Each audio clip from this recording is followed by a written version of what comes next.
All right, well, I will go ahead. Again, I'm Brandon with Lee Agency for some of those that may not know me or work directly with me in our senior living team, but wanted to introduce Linda. So Linda Saunders is the founder and president of Census Solutions, and Linda has been a licensed nursing home administrator for over 35 years. Her primary specialization has really had been in opening new campuses and optimizing underperforming organization by really developing a team dynamics and spearheading innovative marketing campaigns. She has served as a consultant to regional and national senior living and post-acute care companies, again, focusing on marketing, strategy development, sales, revenue maximization, and communication. So Linda's really just used her unique blends of a hands-on operational approach, coupled with just her ability and her uncanny marketing expertise to really set herself apart in the industry. So we're very pleased to have Linda working with us and really more importantly, sharing her expertise, guidance, and innovative thoughts with you, our clientele. So I'm going to turn it over to Linda. She will then start the presentation. And again, she'll cover any issues as far as communication, questions and that. So again, thank you all very much. And I hope you find this informative. Thank you so much, Brandon. Elise, will you be sending over the host so I can do a shared screen, please? And welcome to everyone too. I know she's got you muted. We will definitely have time for questions and answers. And so we'll run about 85 minutes here. I know that your time is very valuable and it's in the middle of your day there. And certainly no day is alike in the senior living world. So we've got a few folks. We also want to make sure that we let into the meeting room too. But we'll do a shared screen. And I believe that Elise also had sent out, or Amber sent out these handouts to you, which will be helpful. Oops. Sorry about that, just making sure that we admit those folks. And we'll start us from the beginning. There we go. And thank you for that introduction, Brandon. I appreciate that as well. This has been a really great relationship with Lee Agency and a mutual colleague that brought us together, and some of our shared challenges that we have. And what we really were trying to do was provide some extra octane, I'll call it, for all of our tanks as we've been going through the COVID situation and even more challenges than we traditionally would be encountering. You know, in this human business, in the senior living world, landscape, you know, it's always changing. It's always very dynamic. It tends to be very tumultuous. So we'll take that and then add what we've been encountering for the last 8 months and really give you some high impact, what we'll call low cost opportunities that you can implement immediately. And there's no reason why you should have to reinvent the wheel on anything that I may be talking about or referring to today. So if there's a tool, if there's a process, a policy, anything like that that you think would be beneficial to your organization, please reach out to Amber. I know Andy isn't on the call, but you may know him, Elise or Brandon. We're here to help you. And also to just alleviate a little bit of that stress and anxiety as we're trying to infuse as much within our census pipeline as we finish 2020, and then give ourselves a really strong foundation moving into the new year. This particular program is really going to focus on assisted living. We've had 2 programs that focused on the post-acute side of things. They have been recorded, so if you missed those and it piques your interest and you're part of a campus that has those multi-layers, reach out to them to get the recording. But we'll look at this as being that conduit, I'll call it, that's between the post-acute setting and fills that gap, if you will, to the independent living or independent living with catered services type operation. This is going to apply to whether you're part of an overall campus environment with all those levels of service, that whole constellation, as I like to call it, or a freestanding assisted living. We're also going to look at things that can be operationalized easily in any state that we work on. And so I know that we're focusing on Iowa right now. And so we're gonna look at those things that are going to be impactful and quick for you. Also that everything aligns with your mission. And so I kind of always say this is sort of like when you have those American Idol tryouts back in the early years when Simon and Randy and those guys were there. And Randy used to say, hey, you have to make it your own. It's the same thing from a census building perspective. It has to align with the flavor, mission, local elements that make your community what it is. It also has to fit with your sales style. We're not really going into that aspect today, but it's got to feel right. It's got to feel right. So even if I'm using verbiage that doesn't align with yours, please don't be offended in any way. I'm not trying to do that, but I'll say just make it, tweak it, refine it so that it does meet your specifications and can be helpful. And with Brandon's introduction, knowing that I've been out there operationally for over 35 years, it scares me when I hear that, because when we were younger, 35 itself seemed really old. And then saying you've been working for 35 years, ouch. But anyway, utilizing that, you know, I look at everything that is census related must align operationally as it needs to clinically, and we'll talk about situationally and financially, so that everything is moving in that same direction. Nothing can operate as an entity onto its own. And that helps to create that robust, I'll call it really sound buy-in by your team. The occupancy is everybody's responsibility. And you as the leaders, the you that are here, we've got to own that. So we're going to move on to our handouts here. There's definitely been landscape changes in assisted living, in healthcare in general. I mean, it's very dynamic. That's one of the things I really love about it, because it constantly tests us. And certainly the whole COVID situation has tested us from an entire 360 standpoint. But it is a changing, very dynamic profession. And certainly, you know, the folks that we serve right now have different needs now than what they may have when we started as well. And you've got a little picture there that you can see. It's got, you know, Monty Hall, the old host from Let's Make a Deal. I always liked that show because we had open campus lunch at my grade school and junior high in the Chicago area where I grew up. And I lived literally right across the street from the school. So I could just jog across the parking lot and come home, and my mom had lunch ready for me. Can you believe it? Gone are those days.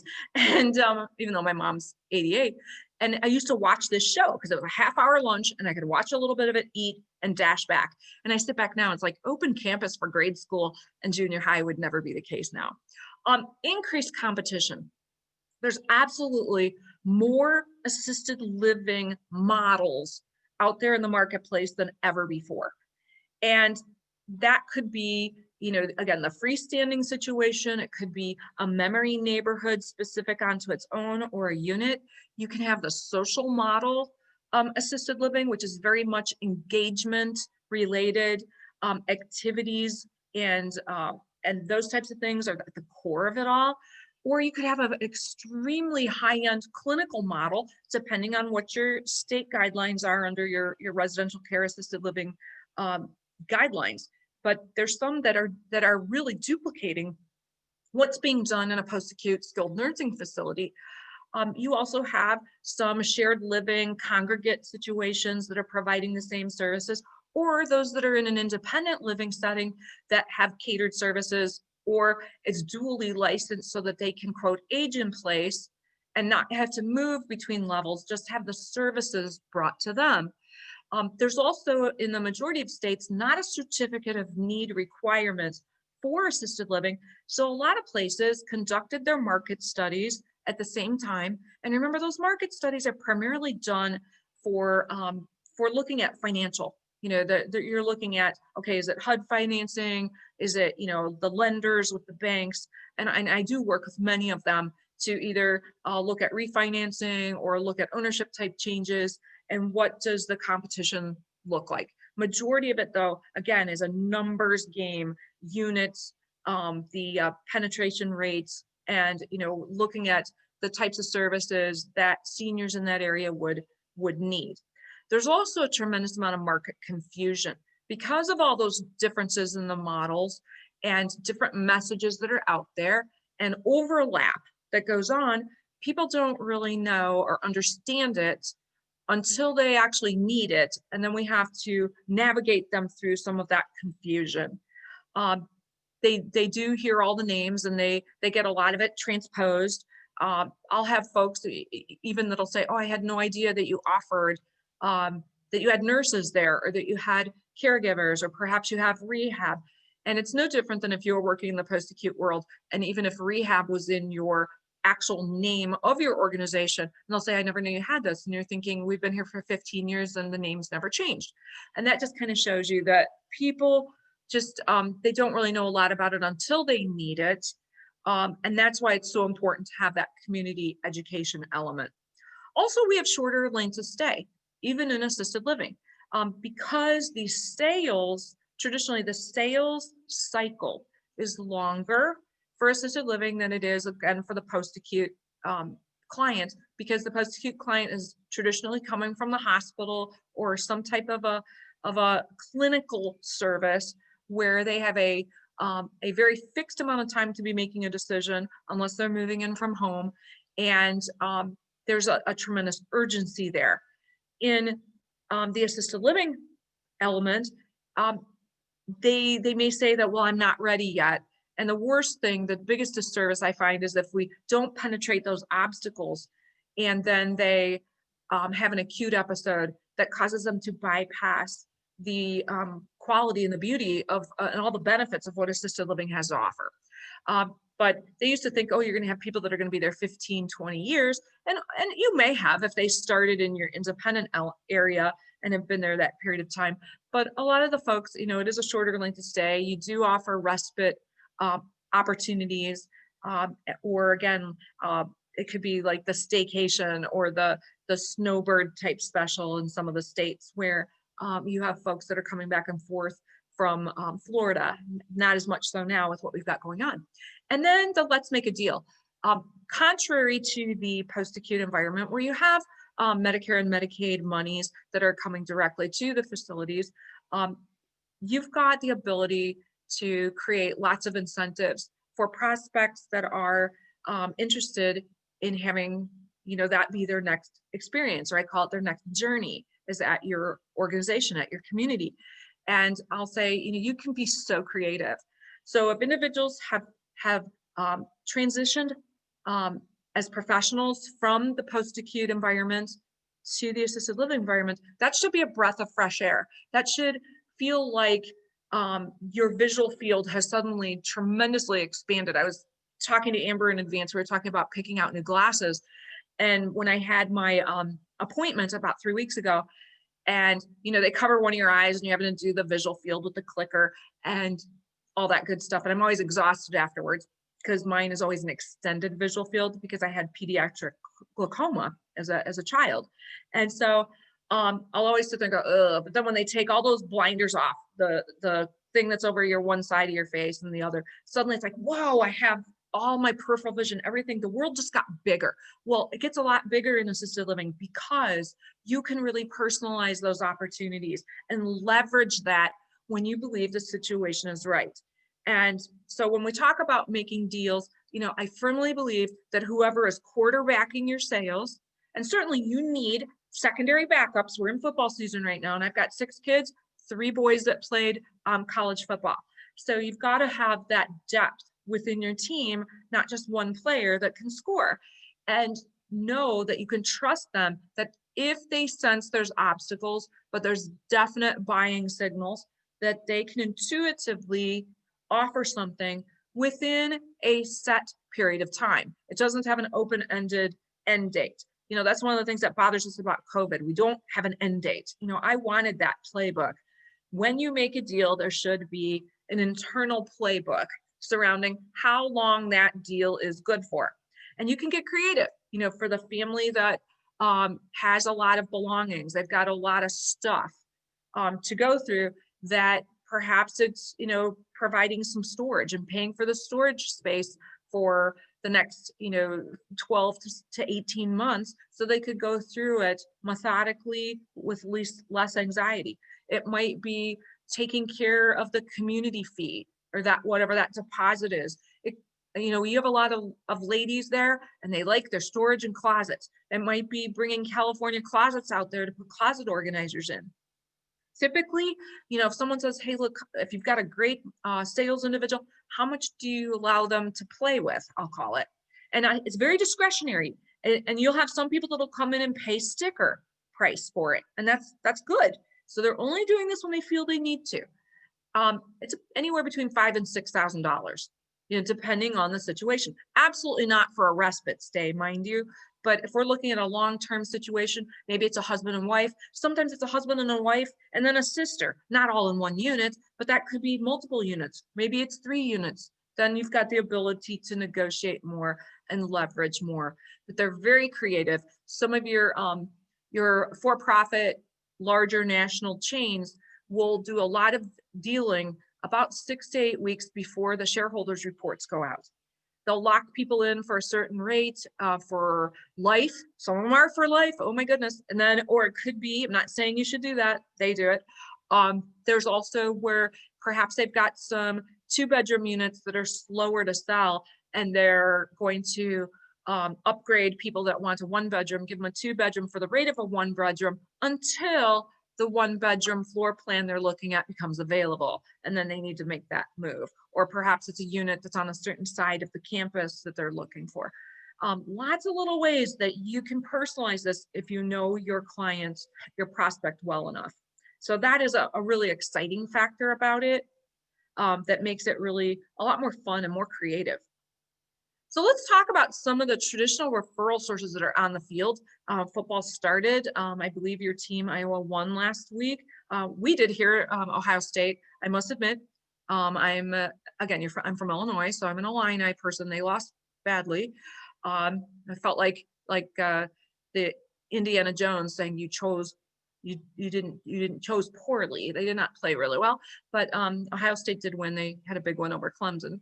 So the skilled nursing facilities that are out there, they're your partners, and certainly they have organization, or they've got patients they're serving, residents they're serving, that are going to meet those guidelines to be discharged, but maybe they're not quite ready to go home. Maybe they have a third-party payer that is mandating they be discharged, but they're not going to be successful. They're not going to be able to activate and show sustainability at home quite yet. So you are an ideal choice in an assisted living setting. I would highly recommend that you have certain, what I would call like post-acute packaged stays. So for instance, maybe it's a 5-day stay, a 7-day stay, maybe a 10-day stay, where it's all inclusive charge. That's much more attractive than the room and board plus your level of care type service. And they can actually, again, sell that in a sense to those individuals that are going to be likely candidates to come to your assisted living setting. The other part too is while they're with you, or while your residents are over in a skilled nursing center, be part of those care conferences, be part of those partnerships. Right now, most likely virtual, since you may not have access, but you've got more history with that resident if they've been at your place for a number of years, and the skilled facility could really benefit from your knowledge and expertise. And the same thing if their resident has been there for a while and has really shown improvement and is coming to you. I mean, it's the beauty of that relationship. Plus, you can have good shared education. If you're doing CPR training, invite those guys over. Or if you've got a great speaker that's coming in, or someone, really collaborate like that. They would really appreciate that. Yes, there's overlap where you could be targeting some of the same market. The chronic, very stable, long-term resident, especially one that's privately paying or has a long-term care insurance plan that covers assisted living, sure, you're going to compete head on head there, but there's a lot of differences that you have, and you can still be partners. Your home care agencies. I am sure that you work with home care agencies out in your local primary and secondary markets. Be certain those home care agencies are referring to you, whether those be those respite scenarios or individuals, caregiver breaks, the vacations where the family It needs that little bit of R&R. Or I've had residents where, you know, a daughter and the wife every year would go to the Vera Bradley warehouse sale. They make like handbags and things, gentlemen. You may not know what Vera Bradley is, the ladies do. And they would go to this warehouse sale in Indiana, and it's like once a year, and they'd go on a 3-day little jaunt. And they used to say, well, no, I guess we can't do that anymore. It's like, you certainly can. You know, have your dad come on over. He can stay with us for 3 days. You can refuel, recharge, and enjoy this. And while he's here with us, you know, we'll have him get his hair cut, have a hot shave, any other types of services you might need. And there's a ball game on, and there's some guys that are going to watch that. He's going to do well. So your home care agency should not just get referrals from you. It's dual. So make sure executive director to executive director that you get with their leadership and find out, you know, how many patients are they serving in your primary and secondary area. That's going to tell you if you're even going to be able to get referrals, what their pattern is, and share that data each month so that there's some dual accountability there. Your hospice providers, it's the same thing. You know, I feel that hospice is one of the most, if not the most misunderstood benefit, because people feel that when they choose hospice services, it means that they're giving up hope. And certainly, I just look at those amazing team members as experts in that end of life stage, individuals that are phenomenal in terms of pain management and can pull together, again, very creative resources that will work in adjunct with your team. They're just phenomenal. Plus, the hospice medical director has some other areas of expertise medically that can really partner with the attending physician for that resident. So it's the same element where you should have good referrals back and forth there and find out how often do they need a respite stay? How often can we activate that and meet their needs? Do you have a respite unit designated that's ready at a moment's notice to be able to meet the needs of an immediate move-in, even if it's a respite opportunity? And then your hospital case managers and social workers, they'll still be referring to you, especially since, you know, they're looking at people coming through the emergency department as, you know, is that person, do they meet admitting criteria, which we'll talk about in a few minutes? Are these individuals, you know, are they going to be sustainably successful going back home? Is there fragmented caregiver support? Is the footprint or the layout of the house conducive for them to no longer have falls? Are they going to need medication management? All of those types of things are concerns, and definitely right now as well. I find that the biggest concern as it relates to making placements and placement decisions right now in assisted living as well as post-acute settings is not the fear of contracting COVID. It's being cut off from family and loved ones and having less contact. So that's one of the biggest things that you want to advocate to all your referral sources is how are you continuing to grease the skids on that connectivity? What above and beyond ways are we able to engage our residents and our families and utilize our expertise to ease that anxiety and help bring, you know, those touch points to life when we know that we're in a period where it's incredibly challenging right now, especially with holidays coming up. Your senior centers, you know, they've certainly had to do things differently. A lot of their engagement opportunities, gatherings, and social elements are now virtual. I know a lot of folks that would absolutely love to go get their meal at the senior center, and it was not because it was financially need-based, it was to be around people and to be around people who understood them and that they could collaborate and they had commonalities and synergy, and great educational elements and lots of different clubs and hobbies and lifelong learning programs to benefit from. I mean, I always think it's a great value added benefit to provide a free senior center membership to any of your residents who move in so they can continue those relationships. And some of your markets may cross over multiple senior centers. So whichever one that they believe that they have history with or that they'd like to take part in. I think that's a great way to keep connected with your senior centers, but also to just let them have that level of engagement as a member.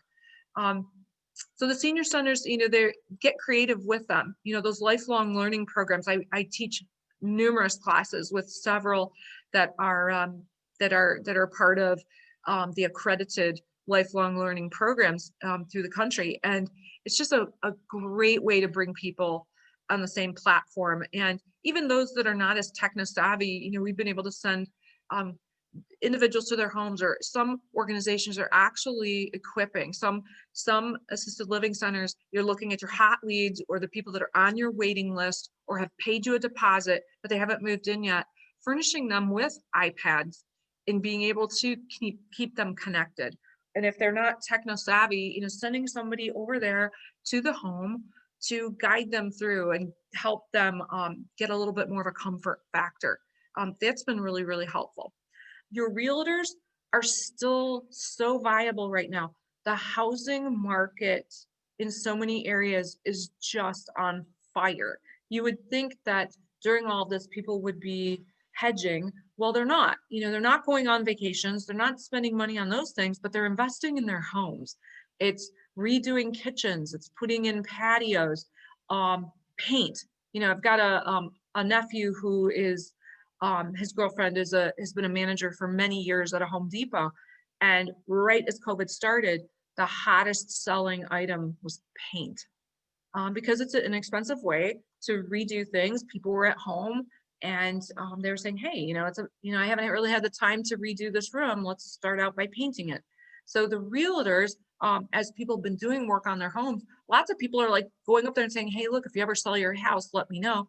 And so homes are flying, and in a lot of cases, even rural cases, going for a significant amount above asking price. So it's your realtors here, they've got certain realtors that work in those neighborhoods where older adults and seniors live, or decision makers, and to be able to utilize you as a solution is phenomenal. So that solution could be, for our older adults when they need to do a showing. I know for myself, when I've done those showings, it's like, oh my gosh, you don't have a whole lot of notice. You're running around the house, making sure it's neat as a pin. Or I'll sit there and go, oh, my son just shaved his beard off, and oh Lord, let's get that sink cleaned out or the trash out. Oh, if we've got animals, okay, let's load them all up into the car. It's a lot to deal with. And for our seniors, we've always offered to them, you could come out and have a meal, or you could come over and enjoy or engage in activity, or why don't you come out and stay with us for that time that your home is being shown. That's a great respite. And if you offer even like that independent component of what we call aging in place, some folks have realized, I really like this, I'm going to move in. And it has converted to an actual move in. The same thing too, you've got the folks that could stage those homes and really make them look good so that they'll move quicker. And then you find out what those obstacles again are to the move. And that could be, again, the storage of the stuff. It could be the selling of certain things or the parting of it. Those obstacles are the things that we want to slowly and mindfully partner with them to overcome.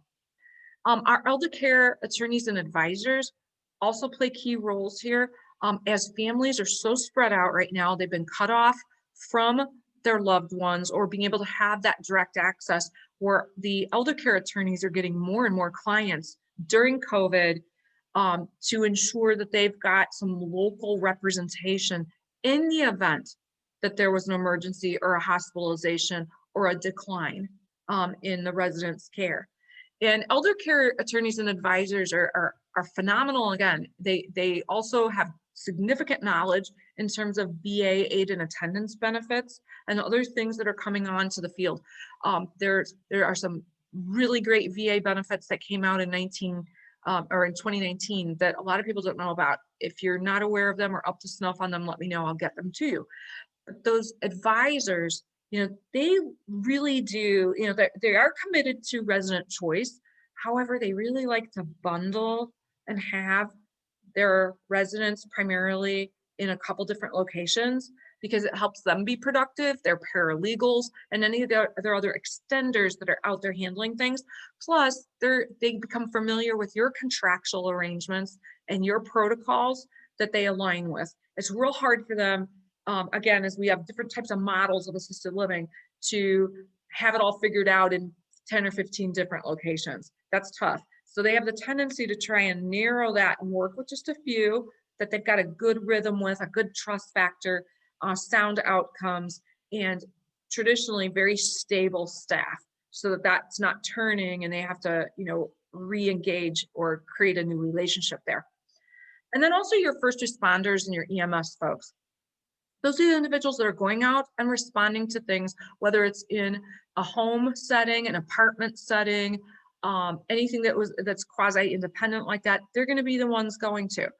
Also, they're going to be answering those lifeline call buttons. So whether they've got the little GPS, the button, or that just fell, or like my mom who's 88, sometimes it bumps into something and then she'll get a call over her monitor asking, is she okay? Well, I keep telling her, either flip it behind you or pop it in a pocket while you're dicing up vegetables so it's not hitting the cabinet. But she actually did have a fall a couple months ago, and it was just right outside, but I was able to know exactly where the location was. And she was holding their dog, and the dog pulled because it saw another dog. And so she was okay. But the point was that a neighbor helped her up, and they shouldn't have. They should have waited for the EMS to make sure she was okay, because she does have a habit of some fractures. Those folks are going to know who the frequent flyers are. They will also know which seniors are calling 911 or asking for help just because they want some good looking gentlemen to come answer the call. They know these guys by first name, especially in those smaller areas. And so it's really a good idea to work with those folks to know what it is that your capabilities are situationally and clinically, so that when they have a visual of those individuals, they can provide them with options. And some of the communities that are out there have now been really savvy in designating an individual that particularly works with the first responders or works as a resource for the community at large to handle situations when they are identified, or to guide them to the appropriate options that are available within that individual community. And then some of the news sources. New, as I say, based on assisted living. I've been doing some of this for probably the past 15 years, but it wasn't really widespread. And a lot of people looked at me like I had a couple horns growing out of my head of, what do you mean you do this? And it's been exceedingly successful for a long, long time. So before the emergency departments, before they were looking at length of stay and penalizing for readmissions and things like that, I had developed protocols directly with the emergency departments. And it was very much based on, when you have these types of cases that really don't warrant admission to the hospital, do you really want to tie up a bed there? And that could be the individual that had fragmented caregiver support, that might have had a little bit of altered mental status, that was not managing their medications. Could be a person who was frequently falling, someone who had social isolation, someone who was nutritionally, there was some, nutritional deficits that were there. Maybe they were getting Meals on Wheels, but you still see the stuff stacked, like all those like containers that it comes in on the cabinet. A lot of times the Meals on Wheels, it's not just the food, it's the social interaction that's so incredible. And there's a lot of folks that get Meals on Wheels that could afford to have Grubhub or Uber Eats bringing it to them, but they just want that level of engagement with people. So those emergency departments are very, very important to be able to have procedures in place where you can move folks in a moment's notice. You've got certain criteria, certain things you're looking at clinically, financially, and situationally. And I have some assisted living communities that, and post-acute centers, freestanding, that will get anywhere from 3 to 5 or 6 residents every month. And 50% of those convert to a long-term situation. Never once in all those years has there been any building that did not get paid. There were individuals that they had to figure out what their payment situation was. Maybe they only stayed for 3 days, got stabilized until the family could figure out what is the long-term game plan going to be? But in the moment, at Saturday night at 10 o'clock, it was a problem and we were a solution. So were there cases we didn't take? Absolutely. If it didn't align with those three factors I just mentioned, clinically, financially, situationally, it wouldn't work. You know, if you had a patient that had a whole lot of worms and bed bugs, absolutely not. We cannot do that until these other situations get resolved. Not appropriate. But was I able to at least source that, work with them, talk to them? Absolutely. Your observation departments is the same thing. And those observation departments are at different levels of maturity, depending on the hospital. Some have been in the observation game for 5 or 6 years and have that down to an art. Others are just getting into it. They never understood it, or maybe they didn't think they needed it. And I'm not talking about the situations where you have an individual who's not admitted to the hospital, but is floating from unit to unit for 7 to 10 days. Remember, we saw some of that a few years ago. That's not what we're talking about. Also, you have analytics experts.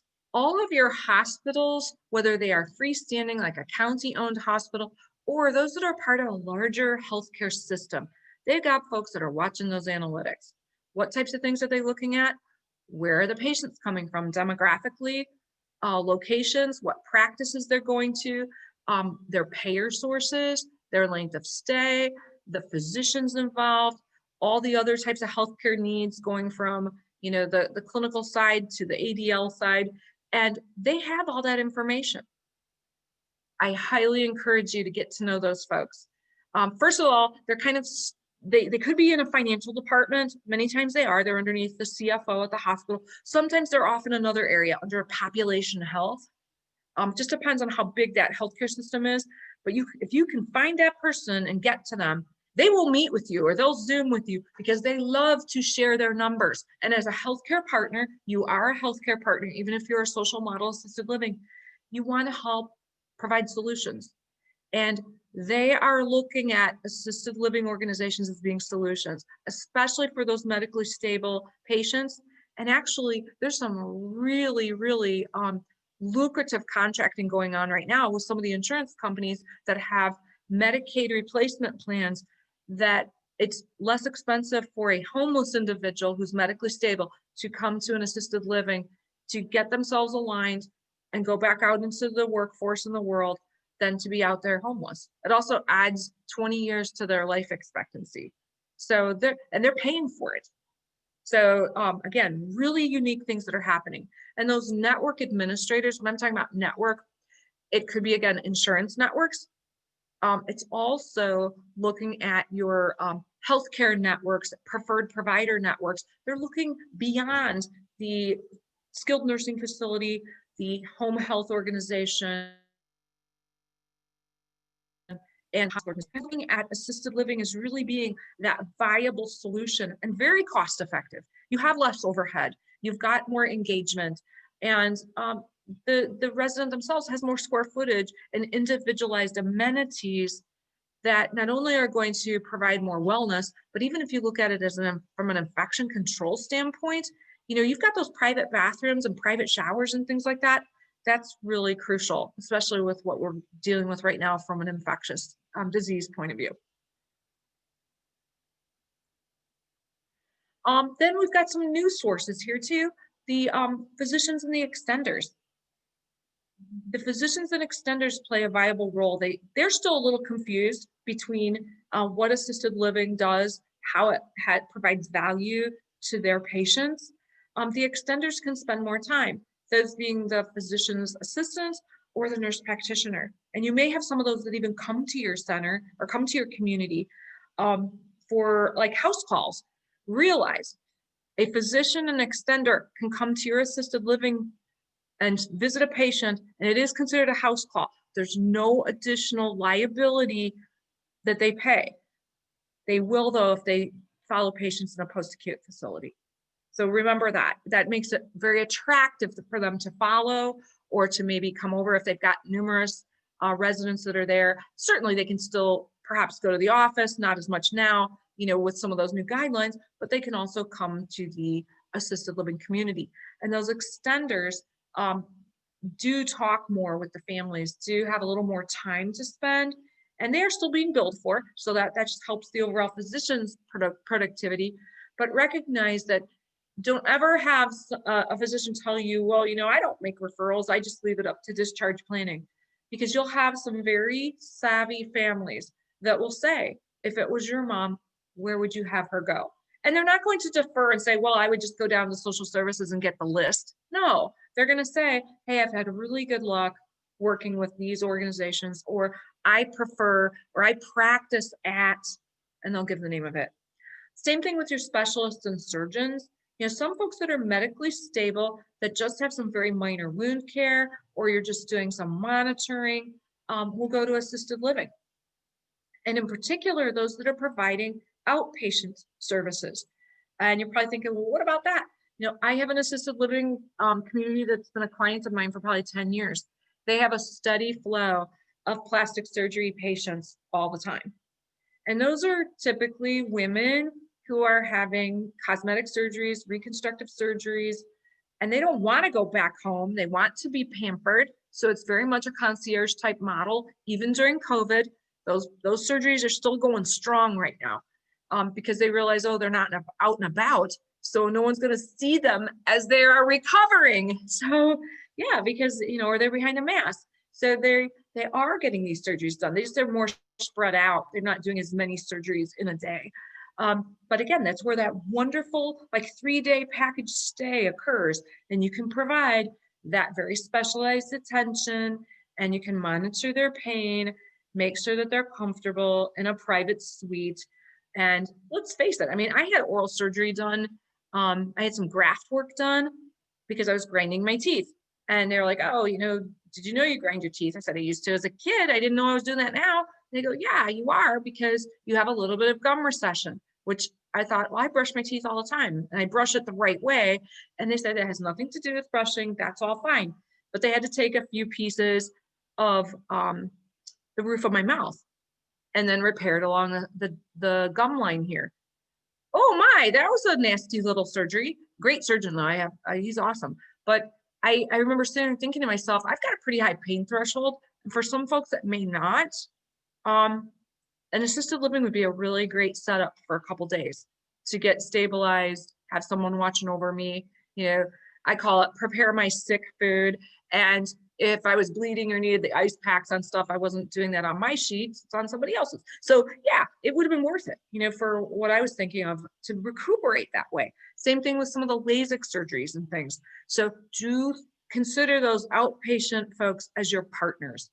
And in all their practices, the surgery schedulers play a vital role for the hospitals, for your physicians, and for these types of organizations, because based on what you provide, they can have your information right in the folder as an option, which is a really cool thing. If you have a little trifold or something, or a flyer that talks about your short stay recuperation program and how that's tailored to that type of client. Even if, again, if you provide the transportation where you're picking that person up, that's another great thing. If you're pet friendly and they can have their dog with them, well, that's pretty cool. As long as you have the paperwork that says that their shots are up to date and it's not, a pit bull or a bull mastiff or Great Dane that weighs 200 pounds, you should be okay. Now, again, I have had some places that had, some outlier pets like that, like a big, huge, I think he was a Dalmatian. He was massive, but he was such a gentle giant. And all the residents were like, we want him here, because they fell in love when the resident was actually touring. This was before COVID. Your ACOs, your accountable care organizations, are also looking at assisted living communities to be part of their process. They're looking at managed risk with their dollars, and you are a very cost-effective option that gets great outcomes. Risk providers also, the health insurance companies we mentioned, they are really looking at assisted living as a viable source, and your home insurance companies. So what am I talking about there? I have negotiated some great contracts with some of the national insurance companies that you see commercials on all the time, that when they have situations where there's a fire, a flood, mold, a crime scene, anything that would be like that, that is going to force someone out of their home. And if that person's an older adult, that they could stay at your community, receive their meals, have a furnished unit, bring their pets, again, providing that their shots and things are up to date. And it's more cost effective than going to an extended stay motel where they don't have a lot of the things that you would be providing. It's a great option. And along with whoever handles your local disaster services, the same thing. You know, they've got dollars to allocate there for folks, and look at them as being a partner for these folks. And so it's sometimes too, you know, it might be an isolated one person fire. Other times it was actually a senior independent apartment complex. And there were numerous units that had tremendous smoke and fire damage. And we were able to help those folks for a period of about 6 weeks. And you're looking at 5 units that they occupied and that insurance company paid. And what was really nice too, from the financial perspective, they were just having them bill weekly, and they were turning the checks around weekly. So they were like net 7 days of paying the assisted living community, and the residents really loved it. They also had an independent living element to that campus, and a couple of those residents then later converted there because they got to know people and realized what the value and the benefits truly were. Employer groups are big too, depending on, you know, who are your local employers. You know, that's always something really important to address. You know, who are your workforces in your primary and secondary areas. In one particular client's market, it's very much manufacturing. And so we met with the HR organizations or HR departments of those employer groups to determine, were their workforce, was there lost work time as it related to caring for an elderly individual? And what were some of the problems that were going on? Well, it was mostly third shift.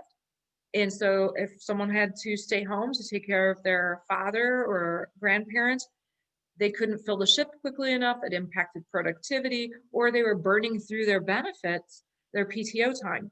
So we were able to actually, again, develop some programs that appealed to the employees of that organization, where they brought their loved one in. It was usually around 4 o'clock, 5 o'clock in the afternoon, so they could settle in, have dinner, spend the night, get their evening medication, perhaps even get a bath, and then spend the night, have breakfast in the morning, and then they picked them up and went home. And we had arrangements like that, and later would again convert to a long-term assisted living resident. And so they promoted this, and we were able actually to give them a great rate, and we got significant volume over a period of time. So think about that. Also education, you know, education for those employees on how to be able to serve as an adult caregiver. You know, people aren't always equipped to do that. They don't, it's like when you have, my daughter's pregnant with twins, and it's so funny because her husband, he knows nothing about parenting whatsoever. So they're going to come over this next weekend. She's due in March, but Scott's going to need some training here.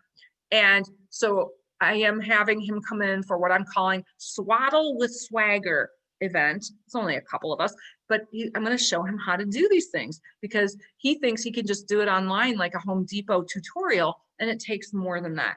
So realize caring for your elderly loved one is new to us too. We don't think about that just as a different form of parenting or child parenting. And we talked about disaster services. Let's talk about some of the game-changing initiatives. And these are really cool. When I was talking about having some of those navigators or individuals that are working with your first responders, your EMS folks, some very savvy assisted living communities have actually appointed an individual within their team to also serve as a resource specialist to the city that they belong to, or to the local area.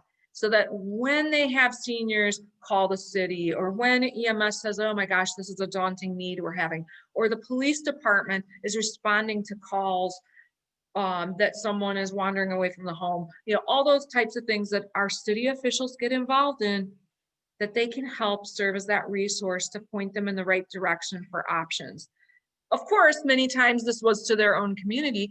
They offered this as a service to the city for a period of a year. Now, that wasn't a full-time position, and usually this is a person that is working in the enrichment or activities department too, but they had it was beautifully orchestrated, where they were, again, a new campus that were there. It helped them fill units, establish themselves, get a lot of free advertising through this program.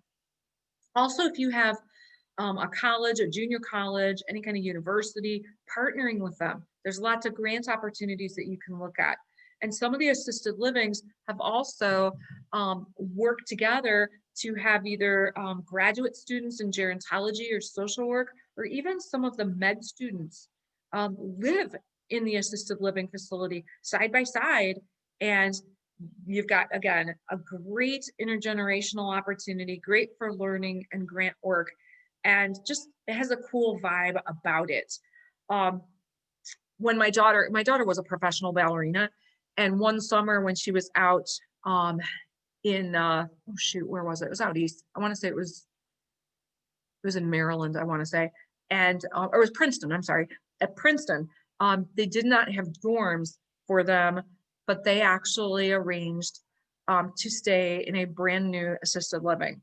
And so my daughter just, she didn't like necessarily ever coming with me when I was doing things like in facilities and so forth, or especially as I was operating them. So when they had that arrangement, she looked and she thought, oh my gosh, it's like going to my mom with work. But then when she did go and stayed there, she's like, it was actually really cool, because she hadn't necessarily had exposure to assisted living. It was more like if I had ventilator patients, or I had, behavioral patients or pediatrics. So she saw things that were much more clinically intense. So when she saw what assisted living had to offer at Princeton, she's like, that's really cool. So cool opportunities there. Also, again, your church and organizational affiliations are vital.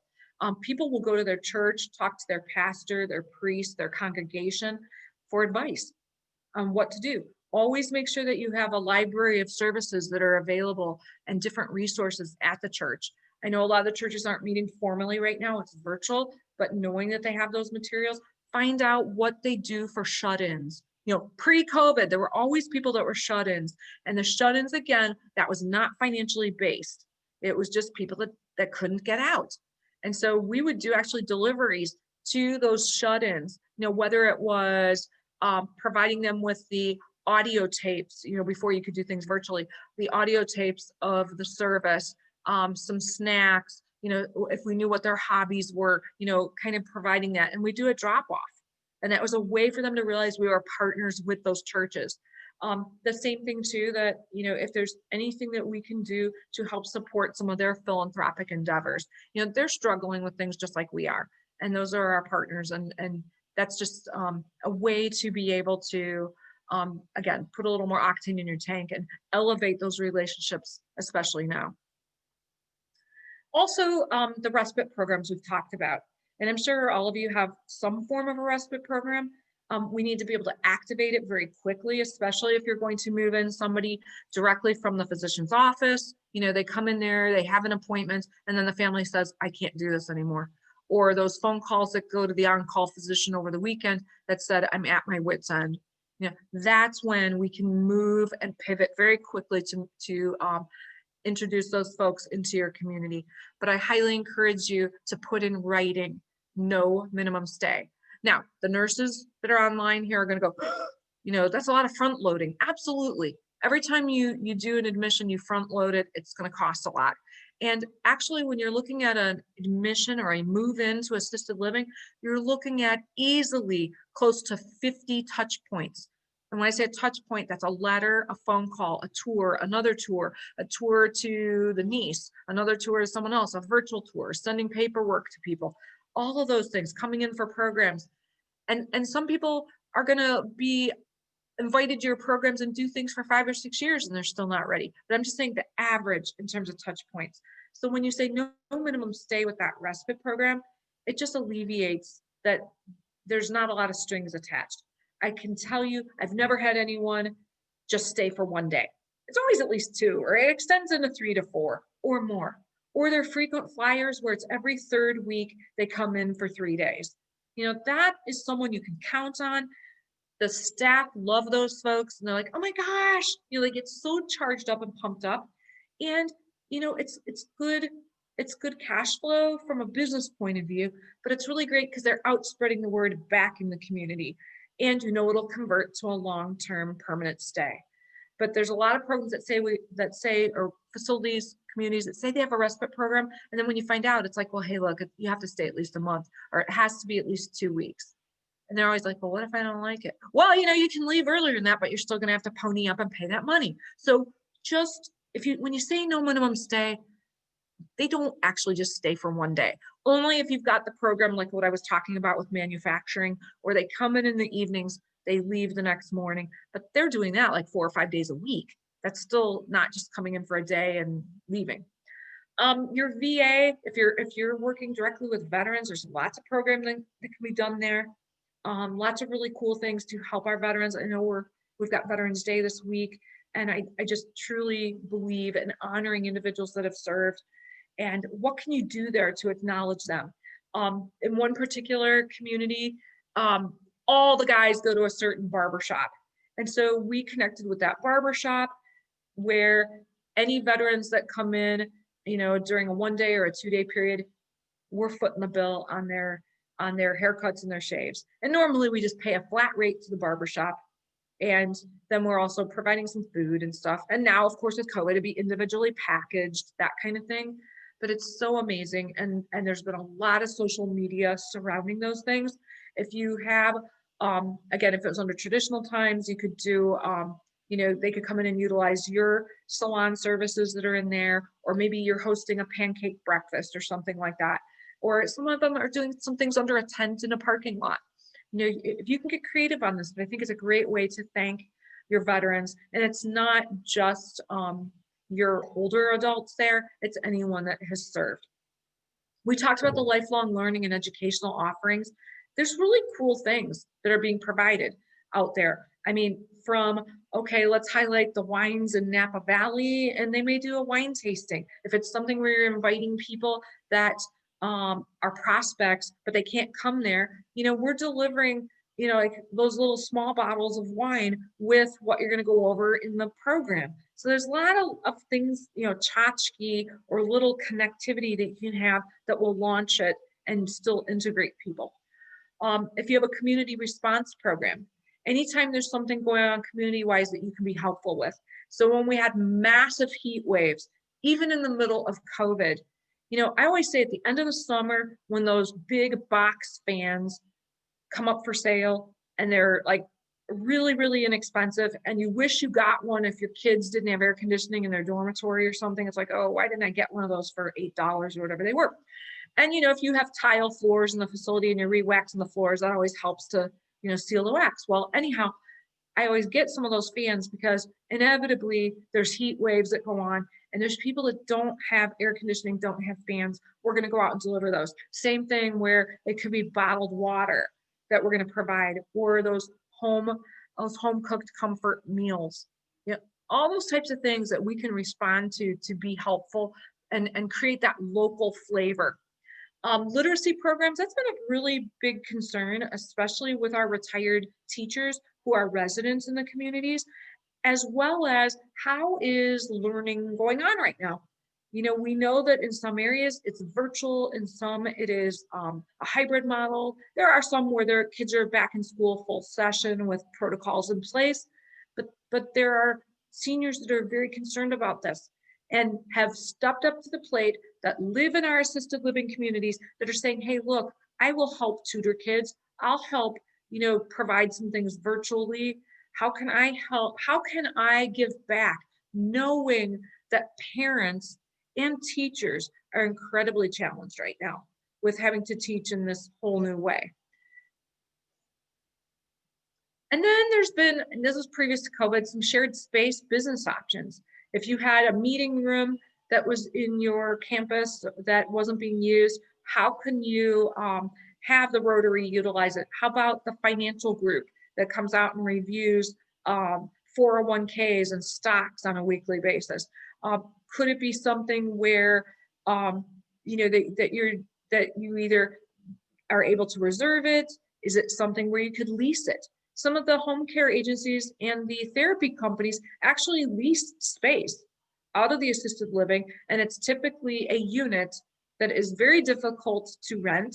Maybe it overlooks the air conditioning units that shut on and off, or the emergency generator, and it has no view. Or what about the dumpster? Maybe it's got that, and unless a person had a visual impairment or something, it's just not the most desirable unit, but it would serve for other functions and provide, again, a partnership opportunity. So then during all of this, and especially, with COVID going on right now, that connectivity is vital. As I mentioned, the biggest reason is not for people not moving in right now is not COVID. It's, oh my gosh, I'm going to feel so cut off because I cannot visit. Those educational offerings, and it could be something, that's small. It could be like, again, a social gathering. It could be, they're sampling some food from your kitchen that is being delivered. And then you have your chef talking about how they made it. And they're showing, the steps that go beyond, and each one of the folks that's queued in got delivered the final product. That's kind of fun and cool. Community-based services. There's also a national program, it is in Iowa, called CarFit, and it's under the AAA, and it's you can host safe driving options. And I'm not talking about like having people drive around in the parking lot. It's a person will go into their car and they'll determine what kinds of adaptations need to be made for them to be a better driver. So, do they need to have their seat elevated more? Do they need cushioning? Do they need a larger mirror? And those will all provide them with various insurance discounts. And those are things that AAA will market for you. And they'll pay for advertising, whether it's, radio advertising, television advertising, and advertise it through AAA's website. Technology support is super important. My mom wants me to get her an iPad, which I would gladly do, but she hasn't even learned how to text on her phone. She doesn't know how to use a computer. And so I've kind of told her that we need to get ourselves gradually tiered to that point so that she would be successful with an iPad. And she calls it a lap pad. I go, it's an iPad. She has different words, again, she transposes. She's 88 years old. She just got her Cricket phone, I think it is, maybe a year ago. And I keep telling her, the phone does you no good if you don't turn it on. So, and that was even a problem when she had that fall, because her phone wasn't turned on when she was outside, and and she fell and the little pendant went off. Virtual tours, it's a huge component. Being able to have those virtual tours on your website, be able to email those virtual tours to your clients, to actually use your tablet and give a live tour so that they can feel the vibe and understand it. And you can narrate and have that natural dialogue along with it, or give a tablet to them if they don't have one so you can see their home and understand their situation. And also to create what I call those back to basics touch points. You all have amazing food. I know you do, because I've eaten a lot of really phenomenal assisted living food. And that's something, the way to the heart is, a lot of times through food. I had difficulties transitioning to Ohio from Chicago area because they didn't make lasagna here the way I was used to it.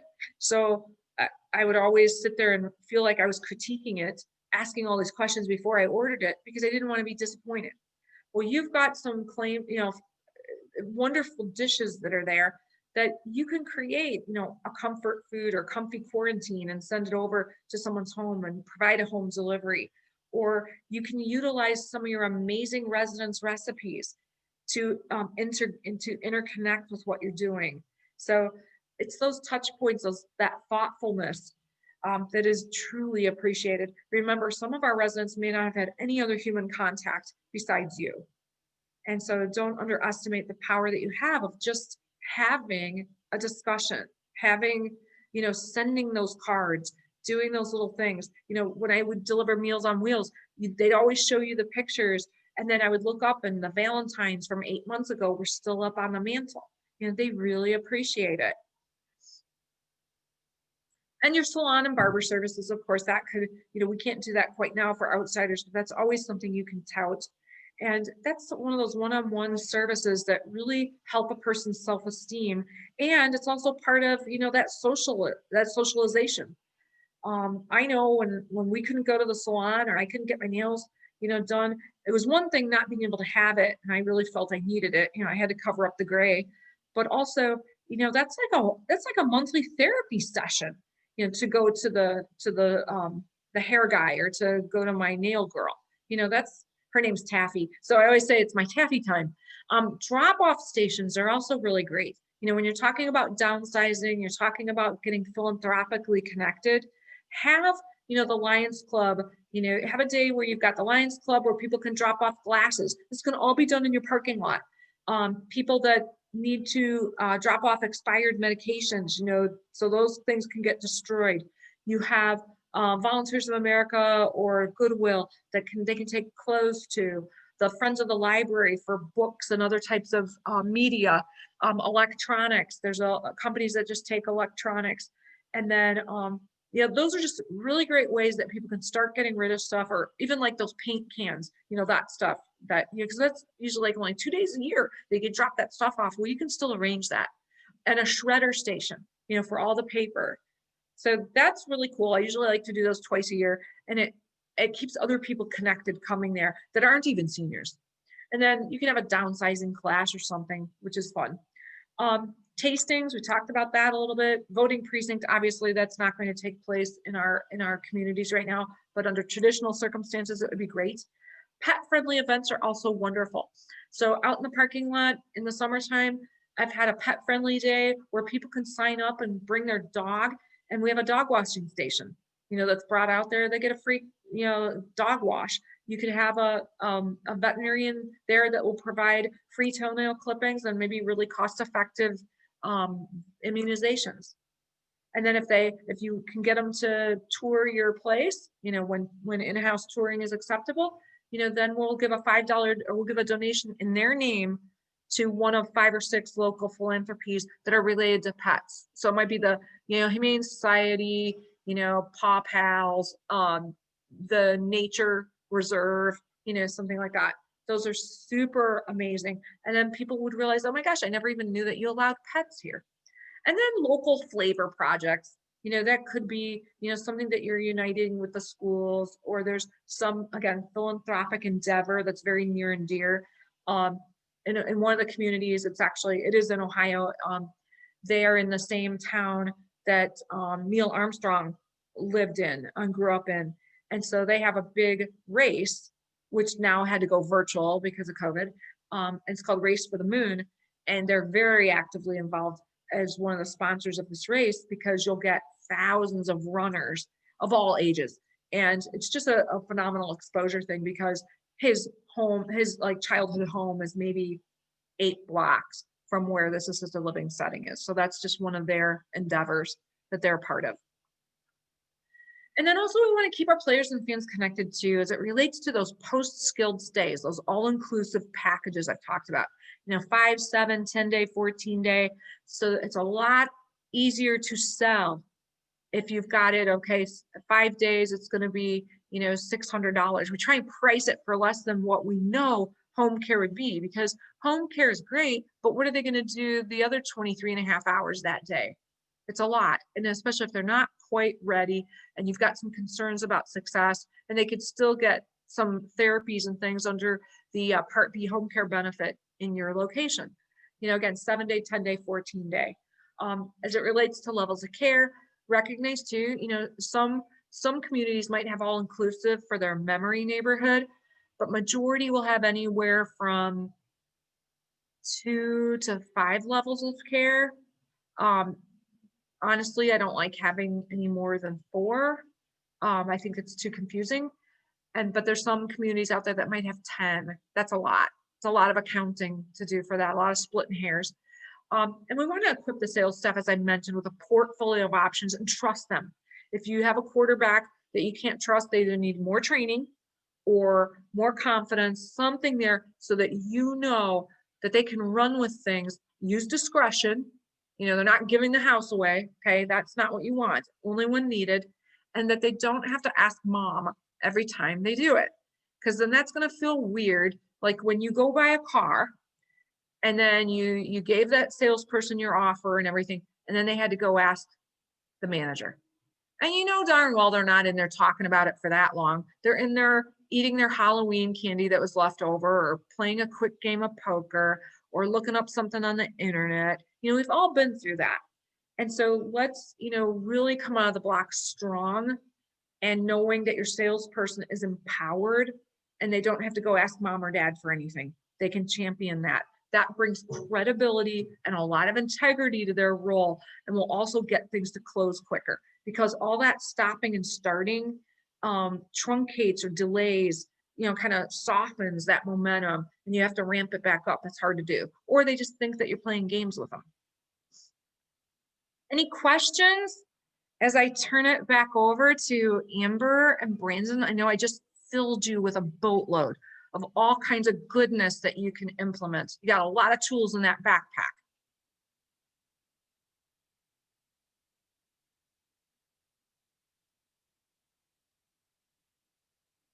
If anyone even chatted any that they got over to Amber, at least, or to Brandon, feel free to read those as well. Thank you, Linda. We appreciate it. Thank you, everybody, for participating today, too. We are going to be sending out certificates of attendance, and also a recording in the papers as well, the presentation again. So thanks again for attending. And again, thank you, Linda, and we appreciate it. And everybody have a good day. You're so welcome. And again, we also know that you might think of questions later. Maybe you didn't have lunch yet, and you're one of those, you have to infuse yourself with a meal. I always say Chick-fil-A is always a great option. And then suddenly you think of 5 of them. There's no statute of limitations on questions here. You know, the lead agency folks are always available. I know they even operate on Eastern time. And certainly I'm available also. So if you have questions, you want to send them to me, I can forward them to Linda, and we can get them that way. So perfect. Thanks to all of you for your continued mission and commitment to your field, and for making a difference in the lives of the folks that you serve, and for being an integral member of your team. We truly appreciate it. We can't do this without you, and you truly do make a difference. So take care, and we'll see you soon. Bye now.